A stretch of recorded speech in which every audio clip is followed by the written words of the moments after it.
নানু বাসায় গেলেই ছোট লোকটা আমাকে চকলেট আর আইসক্রিম দেয়। আমি তো সব সময় নিতে চাই, কিন্তু নানু বাসায় যাওয়ার আগে আম্মু করার নিষেধ থাকতো যাতে ছোট লোকটার কাছে থেকে কিছু না নেই। এই ছোট লোকটা হচ্ছে আমার মামি। নানু বাসায় গেলে নানু আর আম্মু যতক্ষণ আলাদাভাবে কথা বলে ততক্ষণ মামিকে সবসময় ছোট লোক বলেই ডাকে।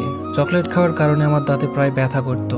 এ দাঁত ব্যথার সবটুকু দোষ আম্মু এই ছোট লোকটাকেই দেয়। বাবা প্রতিদিন অফিস থেকে আসার সময় আমার জন্য চকলেট নিয়ে আসে। চাচু, ফুপ্পি, মামা সবাই চকলেট দেয়।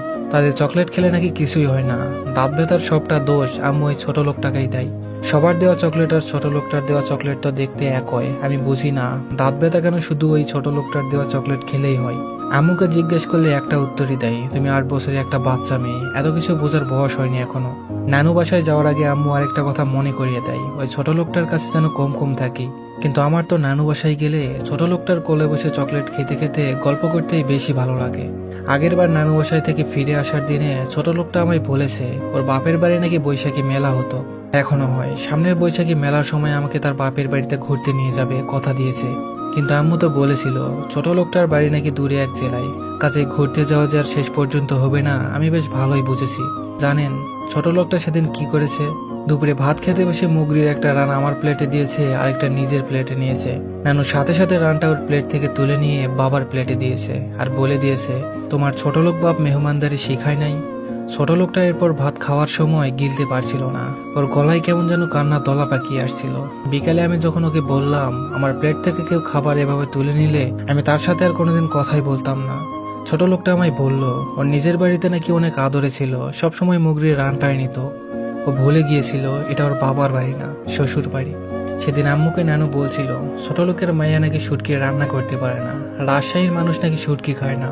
ও শিক্ষিত মেয়ে, শুটকি রান্না ওরে শিখাইয়া দিতে হইব।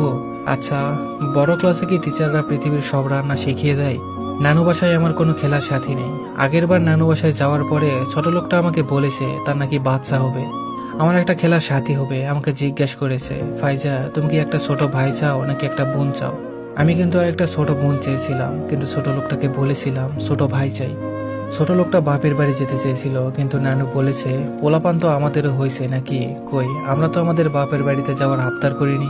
ঠিকই সংসারে বৈশা কাজ করছি, বাপের বাড়ি যাওয়ার এত শখ আহ্লাদ তো ভালো না। তুমি বাপের বাড়ি গেলে তোমার সংসারের কাজকর্মগুলো কে করবে? ছোট লোকটা সেদিন আমাকে কোলে নিয়ে ফুপিয়ে ফুপিয়ে অনেকক্ষণ কেঁদেছিল। এবার নানু বাসায় যাওয়ার পর শুনেছি ছোট লোকটার সত্যি একটা মেয়ে হয়েছে, কিন্তু ছোট লোকটা অভিমান করে তার মেয়েকে নিয়ে আকাশের তারা হয়ে গেছে, সে নাকি আর কখনো ফিরে আসবে না।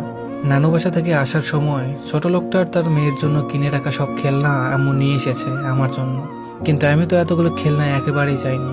আমি শুধু